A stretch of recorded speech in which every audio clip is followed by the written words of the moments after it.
Hello everyone, I welcome you all on Abhipedia. मेरा नाम है दीपाली कक्कड़ और आज हम बात करने जा रहे हैं ईपीएफओ का जो एग्ज़ाम हमारा होने वाला है कब 2 जुलाई को, उसके बारे में। ठीक है, तो जैसे कि अप्रॉक्सीमेटली हमारे पास अब 30 डेज़ बचे हैं और इन 30 डेज़ पे ऐसी कौन सी बातें हैं जिसका आपको खास ध्यान रखना है और किस तरह से आप इन 30 डेज़ को मैक्सिमम यूटिलाइज करके एक अल्टीमेट जो है अप्रोच के साथ अपने जो रिजल्ट्स हैं उनको इम्प्रूव कर सकते हैं, इसके ऊपर हम बात करेंगे। ठीक है, सेशन बहुत ही इंपॉर्टेंट होगा, बहुत ही इंपॉर्टेंट जो है हम बातें डिस्कस करेंगे। आपको सेशन में साथ साथ बने रहना है। अगर आपके कुछ डाउट्स हैं तो आप कमेंट सेक्शन में ज़रूर पूछिए, कमेंट करते रहिए, हम उन सब के आंसर्स भी आपको देंगे। ठीक है जी। तो अगर बात की जाए, अभी रिसेंटली क्या हुआ है कि हमारा यूपीएससी का जो एग्ज़ाम था वो हो गया है। ठीक है, और डिफरेंट तरह के एस्पिरेंट जो हैं वो ईपीएफओ एग्ज़ाम को टारगेट करेंगे। ठीक है, एक तो वो है जिन्होंने सीएससी एग्ज़ाम को भी टारगेट किया था और एक ऐसे हैं जिन्होंने सिर्फ ईपीएफओ को टारगेट किया था। तो याद रखिए कि कंपटीशन आपका इन सबके साथ है। ठीक है, और इस कंपटीशन को अगर आपको बीट करना है तो कुछ जो हम इंपॉर्टेंट बातें करेंगे उसके ऊपर आपको ध्यान रखना है। ठीक है, अगर सबसे पहली बात करें, आई होप कि आप सबका जो सिलेबस है अब तक वो कंप्लीट हो गया होगा, है ना। क्योंकि जो हमारा ईपीएफओ का एग्ज़ाम है काफ़ी प्रेस्टिजियस एग्ज़ाम है, काफ़ी बच्चे वेट करते हैं क्योंकि पोस्ट काफ़ी अच्छी है। तो इसके लिए आपने अब तक सारी जो है इसकी प्रिपरेशन है वो डन कर ली होगी। ठीक है, अगर बात करें कि कितने सब्जेक्ट हैं, है ना, तो कुल 12-13 सब्जेक्ट्स हैं, है ना। ये ईपीएफओ का ईओएओ का जो हमारे पास सिलेबस है। ठीक है, तो जनरल इंग्लिश हो गया, इंडियन फ्रीडम स्ट्रगल हो गया। ठीक है, ये सब हमारा साथ ही एपीएफसी में भी आएगा। इंडियन फ्रीडम स्ट्रगल के साथ अगर एपीएफसी में बात करें तो कल्चर के ऊपर भी क्वेश्चन पूछेंगे। ठीक है, पूछे इसमें भी जाएंगे, वो बस उन्होंने थोड़ा सा और मेंशन कर दिया, राइट। उसके बाद करंट इवेंट्स हो गया, डेवलपमेंट हो गया, इंडियन पॉलिटी। अगर एपीएफसी में बात करें तो उन्होंने कैसे मेंशन किया है, गवर्नेंस मेंशन कर दिया, राइट। साथ में उन्होंने क्या मेंशन कर दिया, कॉन्स्टिट्यूशन, यहाँ पे इंडियन पॉलिटी। तो सब्जेक्ट जो है कुछ हद तक सेम ही है। ठीक है, तो ये जो सब्जेक्ट्स हैं, है ना, मोस्टली अगर बात करें तो यही हमारे सीएससी में भी थे। ठीक है, तो जनरल स्टडीज़ के कुछ सब्जेक्ट हैं जिनको काफ़ी सारे स्टूडेंट जो है प्रिपेयर कर चुके होंगे, राइट। थोड़ी सी प्रॉब्लम कहाँ रह जाती है, कुछ जो हमारे इंपॉर्टेंट सब्जेक्ट बनते हैं जैसे जनरल अकाउंटिंग हो गया, है ना, उसके बाद इंडस्ट्रियल रिलेशंस हो गया, लेबर लॉज, सोशल सिक्योरिटी का हो गया, और अगर एपीएफसी की बात करूँ तो उसमें क्या है, ऑडिटिंग। ठीक है, तो इन 12 और 13 सब्जेक्ट्स को अभी तक आप सबने अच्छे से कंप्लीट कर लिया होगा। अभी नेक्स्ट आपको क्या करना है उसकी ही हम सेशन में बात करेंगे। सेशन बहुत ही आपके लिए क्या रहेगा, यूजफुल रहेगा। ठीक है, ध्यान से सुनिएगा। तो जो भी आपके सब्जेक्ट्स हैं, अब आपका किस चीज़ के ऊपर फोकस होना चाहिए कि आपको, ठीक है, जो आपने टॉपिक कंप्लीट कर लिया है उसके लिए कोई भी न्यू रिसोर्स नहीं उठाना है। ठीक है, ये सोच के कि यूपीएससी का एग्ज़ाम बहुत डिफिकल्ट था, जो भी टॉपिक्स कंप्लीटेड हैं, ठीक है, दोबारा से लिख देती हूँ, अगर आपका टॉपिक क्या है, कंप्लीट हो चुके हैं तो उनको वहीं से ही रिवाइज करना है। उसके लिए कोई no new resource to be followed. ठीक है, उसके लिए कोई भी न्यू रिसोर्स आपको फॉलो नहीं करना है। बहुत ही इंपॉर्टेंट चीज़ है। क्यों? क्योंकि अभी सिर्फ लास्ट मंथ है और इसमें हमें किसके ऊपर काम करना है, अपने वीक एरियाज़ के ऊपर काम करना है। क्योंकि जो भी हमने पढ़ा है अगर आप अच्छे से अप्लाई कर पाएंगे तो एग्ज़ाम आप उसी से ही जो है क्रैक कर लेंगे, राइट। अगर बात करूँ कुछ स्पेसिफिक सब्जेक्ट्स की, जैसे कि गैप का, social security, industrial, labour laws, ठीक है, इनमें से भी इंपॉर्टेंट क्यों बनते हैं। लेबर लॉज के रिगार्डिंग क्या हुआ है, अभी गवर्नमेंट ने जो 44 डिफरेंट एक्ट है उनको मर्ज करके 4 कोड्स बना दिए हैं, वेज का, सोशल सिक्योरिटी का, ऑक्यूपेशनल हजार्ड का, राइट। तो उनके ऊपर एम्फेसिस लेके चलेंगे, राइट। उसी तरह अगर बात करूँ इंडस्ट्रियल रिलेशंस की, तो इसमें कौन कौन सी चीज़ें इंपॉर्टेंट है, ट्रेड यूनियंस है, ट्राइब्यूनल्स है, जिनके ऊपर क्वेश्चन रिपीटेडली आते हैं। तो ये जो सेशंस हैं, ठीक है, अगर आपके सिर्फ ये पेंडिंग है, इनके लिए आपको जो है, अगर आपको कोई रिसोर्स ढूंढ रहे हैं तो आपको सिर्फ उसके ऊपर फोकस करना है, उसका आप न्यू देख सकते हैं। अदरवाइज जो आपके टॉपिक कंप्लीटेड हैं उनको वहीं से बार बार रिवाइज कीजिए और एग्ज़ाम को उसी में से आप जो है क्रैक कर पाएंगे, क्योंकि कमी हमारी रिविजन में रहती है। ठीक है, और अगर आपके ये जो टॉपिक्स हैं इनमें आपका कोई पॉइंट रहता है तो इसके लिए एक बहुत ही अच्छा सोल्यूशन मैं आपको आगे बताऊंगी, ठीक है, दिखाऊंगी। अभी बता देती हूँ आप क्या कर सकते हैं।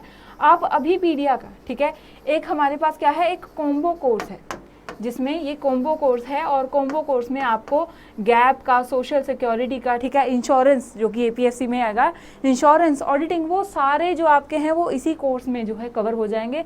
और अगर आपको लगता है कि सिर्फ आपको लेबर लॉज का लेना है तो अभिपीडिया पर ही आपको माइक्रोवर्स का भी एक ऑप्शन है जिसमें आप, ठीक है, लेबर लॉज की, ठीक है, तो जस्ट आपको क्या करना है, अगर कुछ स्पेसिफिक टॉपिक है, पेंडिंग है, सिर्फ उसके लिए आपको जो है न्यू रिसोर्स फॉलो करना है। अदरवाइज अपने पुराने रिसोर्सेज से स्टिक कीजिए और उन्हीं की रिवीजन कीजिए। ठीक है जी। नेक्स्ट अगर बात करें, ठीक है, तो क्या आपने जो आपके सब्जेक्ट हैं उन पे आपकी कितनी होल्ड है आपको ये पता चल गया। लास्ट मंथ है, अगेन बात करें कंपटीशन बहुत ज़्यादा है, और कंपटीशन बहुत ज़्यादा है तो आपको पता होना चाहिए कि आपकी सब्जेक्ट होल्ड कितनी है। क्या आप कोई रैंडमली प्रिपरेशन तो नहीं कर रहे, ठीक है। तो सब्जेक्ट होल्ड को पता करने के लिए सबसे ईजी वे अगर मैं बात करूँ तो क्या है, आप टेस्ट सीरीज दीजिए, ठीक है। कैसे शुरू करेंगे, सेक्शनल टेस्ट से शुरू कीजिए। अगर आप सेक्शनल टेस्ट देंगे, ठीक है, सेक्शनल टेस्ट देंगे तो क्या होगा, आपको पता चलेगा कि आपने जो अपना सब्जेक्ट, ठीक है, अभी हमने क्या बात की कि 12-13 सब्जेक्ट है, पहले सबसे एक सब्जेक्ट उठाइए, उसका सेक्शनल टेस्ट दीजिए, देखिए उसमें से कौन से टॉपिक हैं जो आपको कवर हो चुके हैं, कौन से कवर नहीं हुए, ठीक है। एक एग्जांपल के लिए अगर बात करूँ, ठीक है, आपको मैं अभी दिखाती हूँ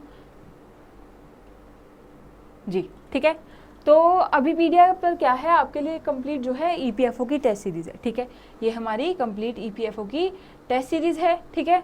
तो इसमें मैंने जो इंडियन पॉलिटी का टेस्ट है वो आपको दिखाने के लिए स्टार्ट किया था, ठीक है, कि आपको क्या मिल रहा है, कंप्लीट सेक्शनल टेस्ट आप जाएंगे, ठीक है। एंड इंडियन पॉलिटी का अगर आप टेस्ट स्टार्ट करें, ठीक है, तो एग्जाम लाइक सिचुएशन बना के कीजिए, ठीक है।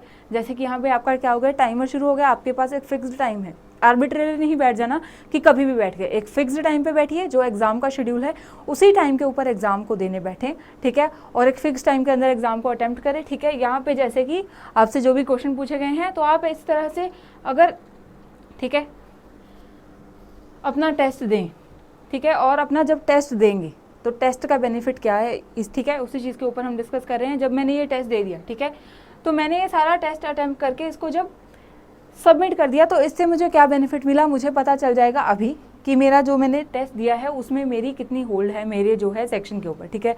ये हमने पॉलिटी का टेस्ट दिया था, ठीक है, और जो कंप्लीट जो मेरे पास इसमें क्या आ जाएगा, एक प्रॉपर मेरे पास एक एनालिसिस आ गया, ठीक है। ये था कि कितने क्वेश्चन थे, कितने मैंने अटेम्प्ट किए, कितने करेक्ट, कितने इनकरेक्ट, कितने छोड़े, ठीक है।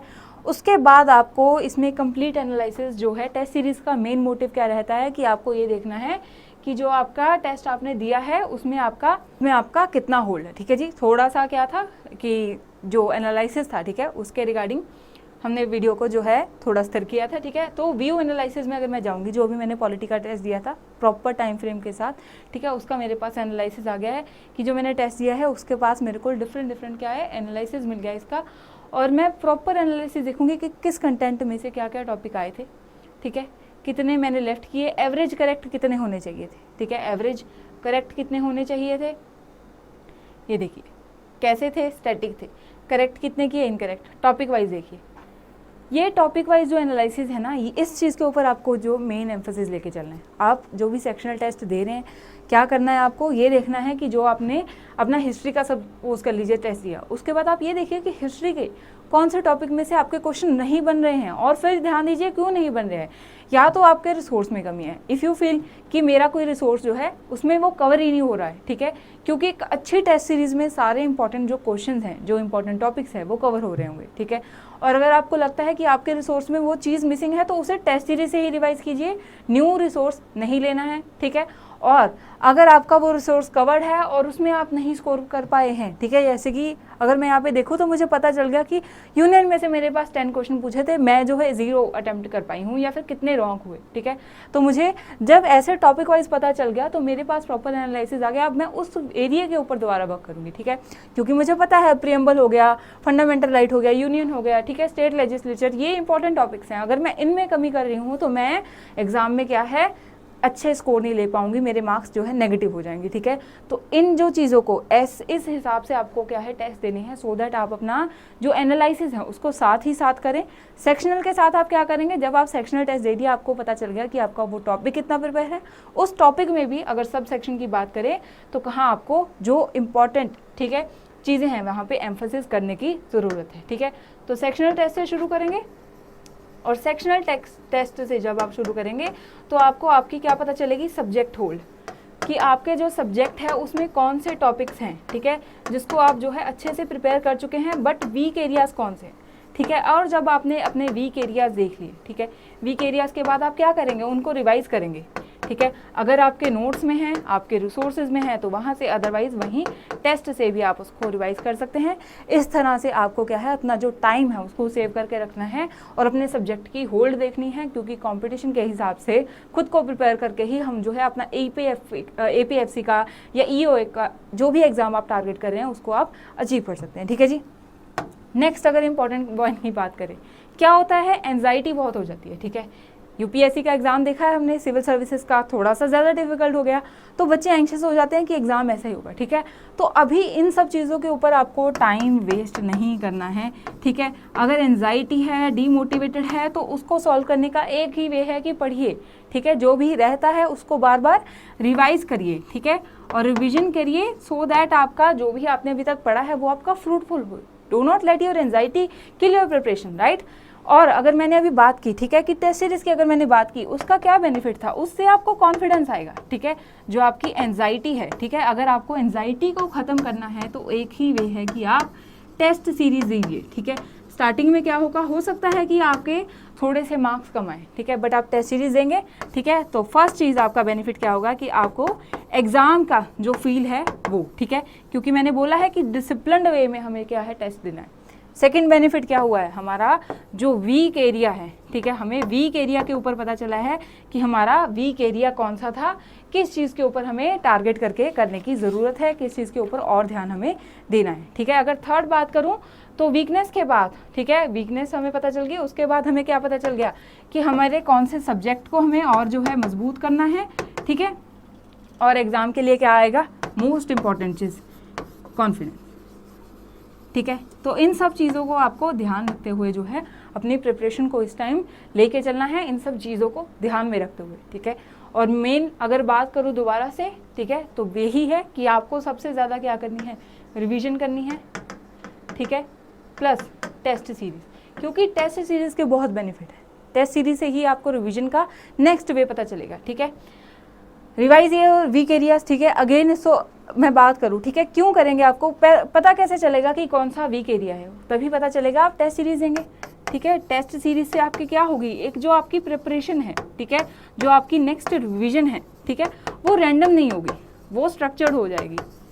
वो एक स्ट्रक्चर्ड वे में आप करेंगे कि कौन सा टॉपिक इंपॉर्टेंट था और उसमें से आपको कितना आता था, कितना नहीं आता है, अब वो रैंडम नहीं रह जाएगी। ठीक है, तो इस तरह से जो है आप अपनी प्रिपरेशन को क्या कीजिए, इस टाइम पे मोल्ड कीजिए। ठीक है, कोई आपको ऐसी अल्टीमेट जो बातें हैं, ठीक है, जो टिप्स हैं, इन जो मास्टर स्ट्रेटजीज इसको बोलते हैं, ठीक है, उनमें आपको यही बातें बताई जाएंगी कि आपको इन चीज़ों का ध्यान रखना है। अपने सब्जेक्ट्स को आइडेंटिफाई कीजिए, ठीक है, अपने वीक एरियाज़ के ऊपर वर्क कीजिए, एक अच्छी टेस्ट सीरीज़ के साथ जुड़िए और अच्छी टेस्ट सीरीज़ के साथ साथ आप जो है एनालिसिस देखिए अपना कि क्या आप कितना स्कोर कर पा रहे हैं, कितनी आपकी सब्जेक्ट होल्ड है। ठीक है जी, तो ये थी कुछ इंपॉर्टेंट बातें जो EPFO एग्ज़ाम में आपकी जो है सक्सेस है उसको इंश्योर कर सकती हैं और आपके जो भी डाउट्स हैं, ठीक है, उनको सॉल्व करने के लिए आई होप कि आपको इस सेशन में काफ़ी मदद मिली होगी। इसी तरह ही आपके लिए और भी EPFO एग्ज़ाम के रिगार्डिंग जो इंपॉर्टेंट टिप्स होंगी, जो इंपॉर्टेंट स्टफ होगा वो लेकर आता रहेगा अभिपीडिया, और अभिपीडिया के साथ जुड़ के आप अपने EPFO एग्ज़ाम में एक्सेल कीजिए। Good luck for your exam, thank you.